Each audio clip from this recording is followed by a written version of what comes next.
lesson, I'm going to show you how to improve and develop your IELTS speaking at home. So many students tell me that they cannot improve their English because they don't have a foreigner to talk to. So I want to show you that it is possible to improve your speaking at home on your own for free. Now, the first thing I want you to do is to get a list of topics. The common topics for Speaking Part 1, Speaking Part 2 and Speaking Part 3.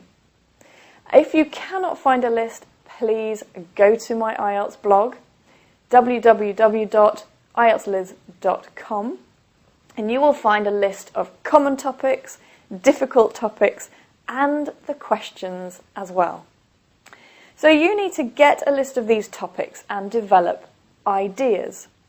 I don't want you to write down your answers. I want you only to develop the ideas.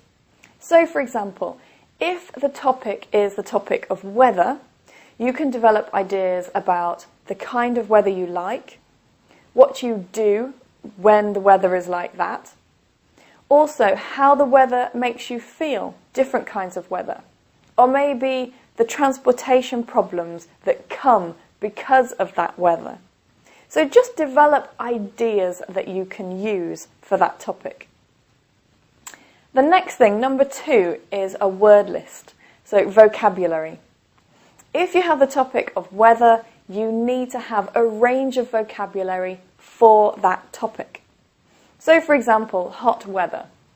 Hot is a very low band score, but you could use boiling, scorching, sweltering.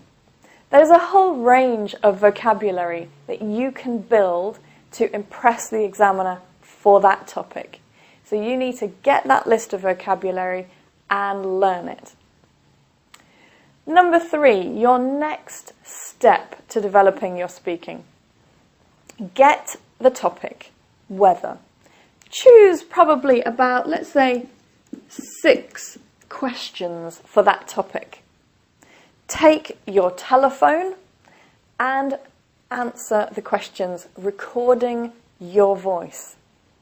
It's very important that you do the recording rather than writing the answer. When you write answers, usually you think more about the grammar, you think more about the vocabulary, and often you make less mistakes.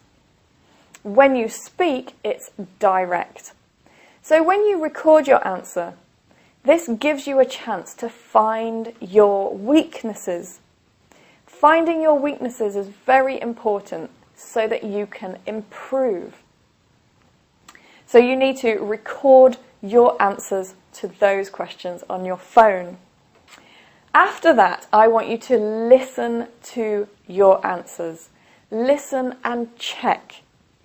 Now, there are 4 things that I want you to check for. I want you to check for fluency, vocabulary, grammar, and pronunciation. This is what the examiner will check you on. Now, each one in the exam is 25% of your marks. So they're all equal, they are all very important. And the examiner is going to check your answer for each one. Now let's have a look at what you need to check for each one. Fluency. What does that mean? Well, the first thing that you need to check is the length of your answer.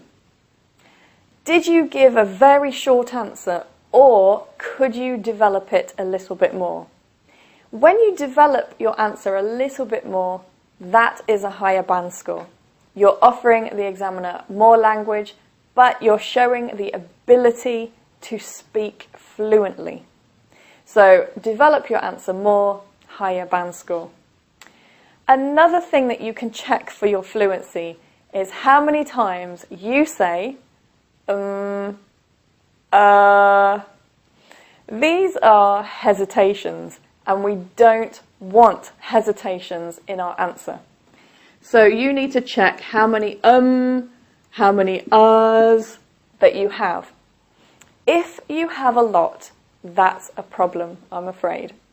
And you need to find a way to practice more so that you get rid of the ums and ers.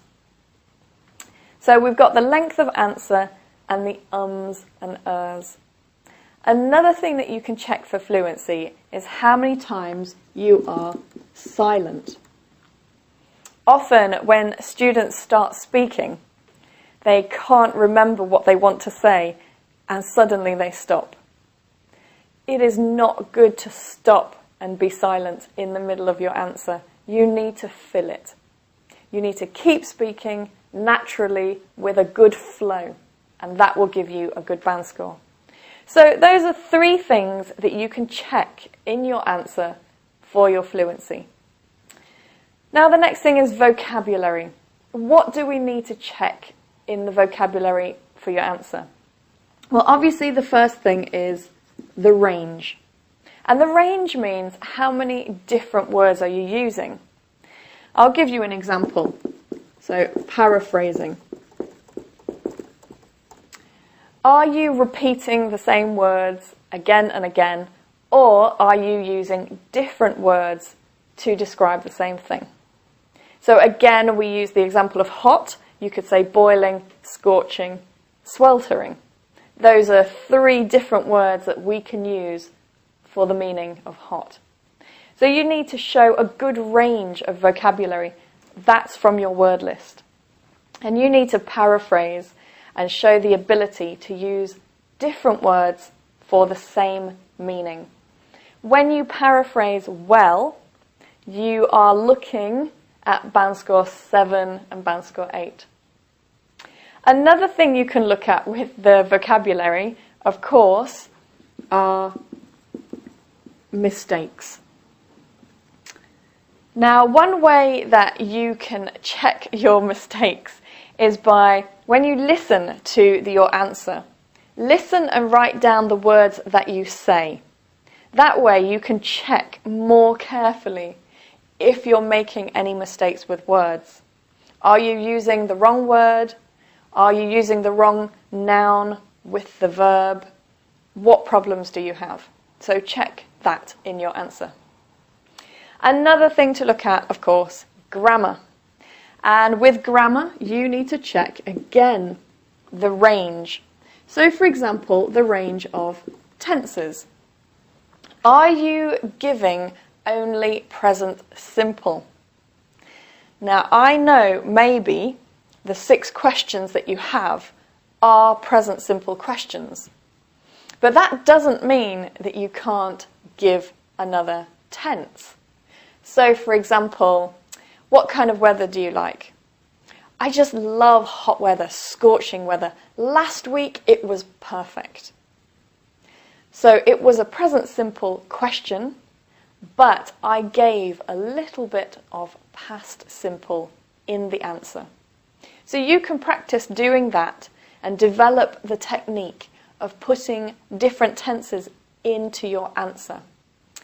Another thing you can look at is sentence structure. And that means how complex are your sentences. Are you using a lot of short sentences? So don't forget, listen to your answer, write down the words that you're using, and then check how complex the sentences are. You can perhaps start using some linkers and start extending the sentences. And of course, another thing for grammar, again, are mistakes. This is very important. The more mistakes you make, the lower your band score will be. So remember that the examiner is listening for mistakes with vocabulary and grammar. So please check what mistakes you're making and correct them and practice. And of course the last one is pronunciation. So what is the examiner looking for pronunciation? Well, the first one, of course, is word pronunciation. Are you pronouncing those words correctly? If you're not sure about that, you can go online There are free dictionaries online so that you can listen to the pronunciation of the word. So check that and make sure your words are correct. Another thing are individual sounds. So for example, sh, s, ch. Are you pronouncing these sounds correctly?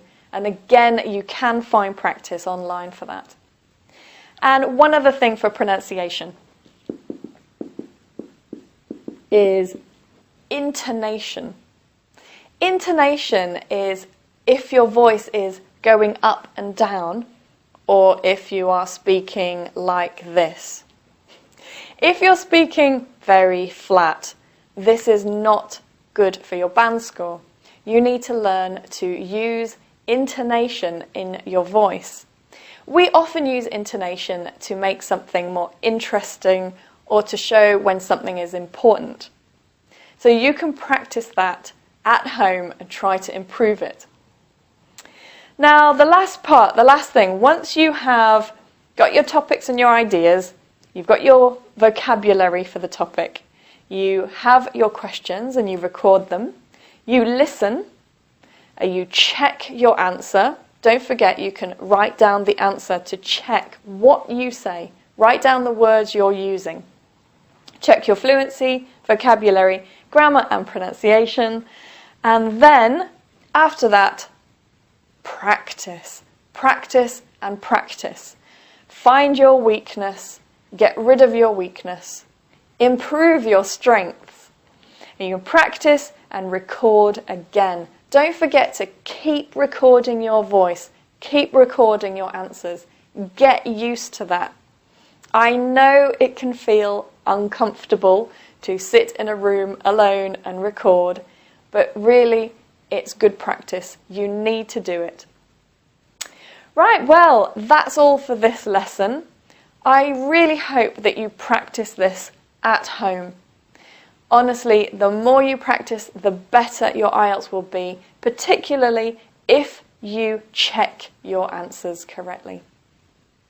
Well, keep practicing, good luck, and I'll see you in another IELTS lesson.